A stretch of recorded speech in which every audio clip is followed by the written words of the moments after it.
Bonjour à tous!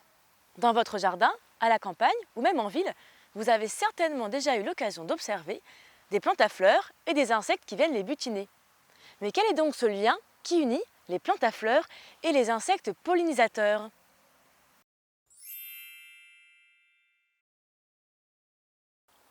Tout d'abord, il faut savoir deux choses, ce que sont les plantes à fleurs et ce qu'est la pollinisation. Les plantes à fleurs sont également appelées les angiospermes. Il s'agit de végétaux dont les organes reproducteurs sont concentrés dans la fleur et dont les graines sont enfermées dans des fruits, à la différence des gymnospermes dont la graine est à nu. C'est le cas des conifères. Les plantes à fleurs représentent la plus grande partie des espèces végétales terrestres. Voici un exemple de fleurs de plantes à fleurs.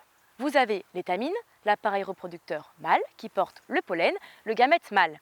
Et vous avez le pistil, l'appareil reproducteur femelle qui se transformera en fruit une fois fécondé. Bon, mais la pollinisation dans tout ça? La pollinisation est la première étape de la reproduction. Il s'agit tout simplement du transport du pollen au pistil. En France, la pollinisation est assurée soit par le vent, c'est le cas des graminées, ce qui peut d'ailleurs déclencher le fameux rhume des foins, soit par l'eau, soit par les insectes pollinisateurs. Et oui, environ 80% des espèces de plantes à fleurs ont besoin des insectes pour se reproduire. Pour cela, les fleurs attirent les insectes avec du nectar.